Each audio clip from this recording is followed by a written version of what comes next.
What's up? It's Vince Staples. We are in full effect. Summertime 06 in stores. Go get that right now.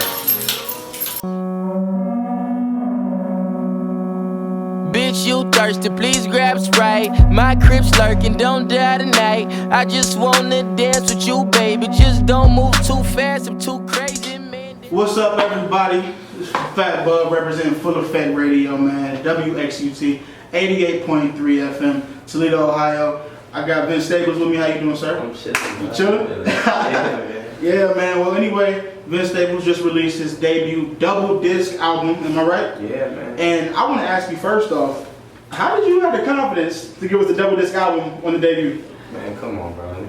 Rappers put out 5 mixtapes a week with Word. 2 good songs on them apiece, and don't nobody sing none of them. It's like, I feel like it's just they try to scare you, push you on that bus. Like, Okay. oh, your album didn't do this well, didn't do that. Then the label puts you on the bus with the big window, try to embarrass you. But it's all music, man. You might as well and we live in a day and age where they gonna get it for free anyway. Word. So why not give them the most you can, and why not just take I that like shot at that. it? Now, did you have any complications with the label? Because you are on Def Jam, right? Yeah, I mean, Okay. it was complications, but it wasn't really with the label. Like, it's all certain people. You got like legal departments, but everybody who we really worked with was pushing for it to happen. So it happened. So But they that's had all the that faith. matters, man. Yeah, man. I feel it. All right. Well, summertime 06.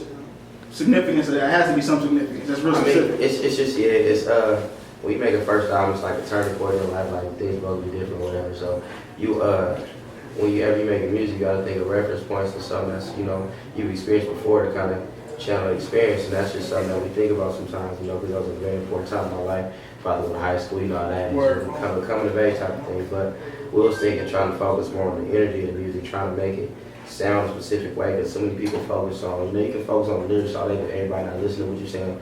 You can focus on beats all day, but that's just a taste.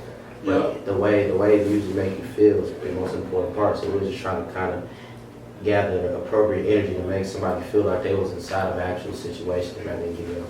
Now, you spoke on how the music makes you feel. Now, when I open this up, even when I look at the cover and then I open it up, the visuals are kind of striking because you have your face here, and then you got the skeleton in the back, and you got the waves and the water, and even in your videos that you post online and everything, your images and your visuals are really catchy. Yeah. So my question is, what significance does that play in your music? Because that matter more than anything, bro. People going on YouTube just to listen to music. You know what I mean? That's what it's for streaming. It's the first streaming. You know what I mean? But it's the easiest thing to catch wind of is a video or a visual. That's what we pay attention to the most first. It's the shortest amount of time, and we can put the most into it. So I feel like it's really important. That's really where you make your first impression. So that's really what we kind of focus on. Now, does most of that come from your head, or do you have a team behind you who's giving you ideas and looks and things like that, showing you artwork? I mean, I do have a team that helps, but it's all my ideas. I like and they that. just help me. They you can explain something so well, but like it's like with a producer, like with all the beats on the album, I knew it was all gonna sound like. We already had the songs written and all that. It was just a matter of figuring out what it was gonna sound like and being able to speak to somebody and then translate that into production. That's the important part of the thing, because they gotta understand your vision. Same thing with artwork, they had to understand where I was coming from. So whether it's Philip Lumbeck who do the thing, and then we had Shane Gonzalez work on how to lay it out, then we had Sponsor do all the writing for the inlays. Like, we just got a good team, and like all happened to be my homies, so it wasn't that hard of a thing to do because I already knew where it was coming from. I feel it. Now, when you listen to the album, it sounds real personal. It sounds like you're telling a lot of personal, true stories, and you're sticking to more of the humble side, the struggle that it took to get to where you are. What made you focus more on that side of hip hop rather than coming out and hitting us with more of the braggadocious rap, more of the cars and the money and things of that nature? What made you stick to your lane right here? To brag about. You gotta have something to brag about. Man, look, 0.06 cent per dollar is the average on these album sales, and everybody know that. And that's not for everybody, but that's like the basic hip hop. That's what happens for a lot of people. And it's not we make it seem. We do that because we want to feel like we're more important than everybody else. It's just a habit. You gotta be the nigga with the money. That's how we perceive. We say, if you're not the nigga with the money, you don't matter. Like that's why we make fun of a Troy Ave or a Tiger. Like, why do it matter how many albums he sold? Because that's how much money he gonna end up getting. That's the only reason we even think about that. Because we're not talking about how many people heard it, the impact of it, none of that. But to me, it's like, I don't know about I don't got nothing to brag about yet. I'm just starting out on this stuff, you know what I mean? So you think and at the end of the day, if we talking about some street hip hop, right? The same thing with it ain't fun. Word. You get tired real fast. I feel it. Now, do you think as you progress in your career, you do get that money, you do get, I guess, things that you feel you might want to brag about? Is that something? Would you give us that, or would you try to stick to the more humble side? You gotta stick to who you are as a person. You can't try too hard to do something that was stuck in the past. You can't try too hard to skip steps. Wherever you at in your life, that's where your music needs to be, because that's what music is at the end of the day. And it's passive. You think about James Brown, B.B. King, Aerosmith, or Pink Floyd, Michael Jackson. All these people made music that was related to who they felt like they were at a certain point in time. Not necessarily content, but thriller and bad don't sound alike. You know what I mean? Right. And that's just how they felt at that certain point in time. You have to make your music translate to you, because at the end of the day, they buying you. Because it's a million, especially rappers, it's a million rappers out here, it's a million people that sound like that. It's the Migos, Arch Migos. It's 50,000 people that's gonna copy it, but they won't ever become them, because you're buying them at the end of the day. So you gotta stay as true to yourself as possible if you want to continue to do this. I understand. Now, I want to get into, because this is kind of a personal, I really love this topic, the XXL freshman cover, or the freshman list, I should say. When you got picked for that, how did that feel? They told us we were going to be on that freshman list 2 days after the last one came out. Oh, wow, okay, bet. They was like, well, you're going to be on the next one for sure. So, it was like, we knew for a long time, it wasn't like a surprise or anything like that. But it's appreciated. You got to appreciate any type of accolade you get. All it means is somebody looking at you and mean that in their eyes, they feel like you represent something, you signify something that could be special one day or it's special now. It's no bad way to look at that, but you know how that goes. So when you walked in there, when we got the final list, and let's say you walked in, who did you expect to see that wasn't there? That you feel is really deserves some accolade and some attention, but they didn't make it. Was anybody there? Did you see anything? I mean, maybe artists you like to listen to that you thought they got to Party Next Door wasn't there. Oh yeah. Party Next Door in McConnell, but I don't think they that was I heard about that situation. So that only two people. I mean, I feel it, because you gotta think, Lil Herb can't be on the freshman cover. He got a XXL cover. Okay. Why would you be on the freshman cover when you have your own XXL cover? He's fine. He's not worried about that. That's why that argument was corny to me. It's like, bro, he's clearly past that. Yeah. He got his own cover. Now, so answer this for me. The ciphers, I watch the ciphers. I love straight up bars. That's my thing. Who do you feel besides yourself? Because I watched them all. You definitely killed it. And that's not just because you're sitting here. You were one of the few, in my opinion, who did kill it. But besides yourself, who do you feel had the best freestyle at that freshman class? Out of your peers? The solo freestyle or the the solo with the DJ behind y'all. Like the cypher. Yeah, the cypher. I thought you meant like just the freestyle. They got you the weird light thing. Nah, the cypher. So I didn't even watch it like that. Tink. Yeah, Tink did. I like Goldings too. Definitely.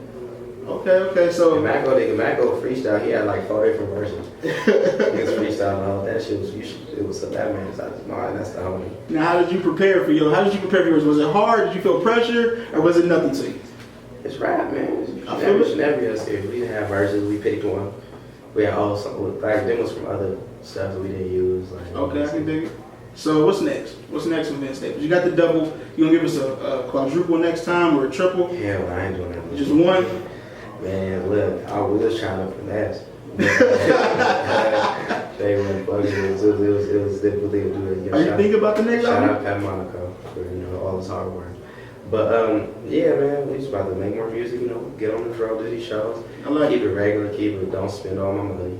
Trying to make some real money. Now, what's your favorite song on your album? Probably like Jump Off the Roof.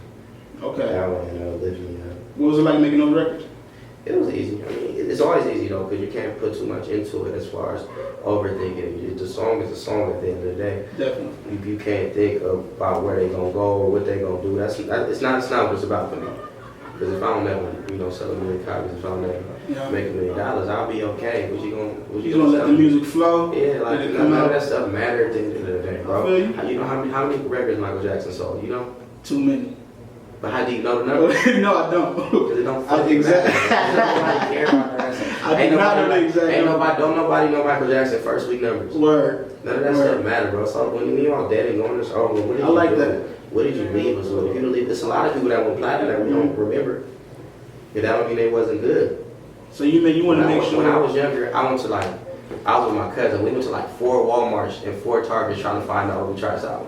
He sold like 2. He sold 2 meat fucking copies. He went like double platinum or something crazy. Really? But ain't nobody talking about it right now. You definitely have a point. You definitely have a point. We loved that when we drank. We forgot about the nigga. We didn't do our job as fans. So it's to the point that you got to think about what really matters and what's going to matter when it's all said and done. Is what did you leave the world with your music? Whether that's Tupac, like Big L ain't have time to really sell a gang of records. And when he was gone, he left something. Yep. You got to be able to it's more about the music. Let the music speak for itself. Yeah. That you worry about the music, everything else take care of itself. Absolutely. You got to take yourself out of this world of what we consider rap, hip hop, all of that, man. That's all boxes that they push you in to make you feel like you've done enough. So you stay right here where they want you. The world is way bigger than that, bro. Because when it's all said and done, we talking about hip hop on the grand scale thing. It ain't that many rappers that's gonna be revered up there with the way they looking at Jimi Hendrix and all these other people, and that's not fair. Because rappers done enough. We got Jay-Z, Kanye West, Biggie, and Tupac. They ain't Nas, bro. They ignoring everybody else. It's not that we did. We just getting started, man. We not need an artist like yourself, man, who takes more passion in the music and wants to worry about the music regardless of the accolades. Yeah, that can really. Yeah, but see, that's not really up to the artists. They had you grow up as a little kid looking at the wrong things. They made us care about the money. They made us care about the attention. They made us not care about the music. That ain't how we started. Word. That's how they situate. That's how they make it. That's how they position this business to the point that those are the things that matter instead of what we telling each other. Yeah. Because we listen to this more than anybody else. This means more to us. So of course they gonna play what we telling each other. If I tell you some bullshit and you gonna fuck your life up, and then you tell the next person bullshit, then it's all good for them. We gonna, hey man, I appreciate it. Look, I appreciate you definitely. Anything else you want to say to the people before we get out of here? Summertime 06 in stores, man. Summertime 06 in stores. Vince Staples, Fat Bub, Full Effect Radio, WXUT 88.3. Y'all look what we got going on.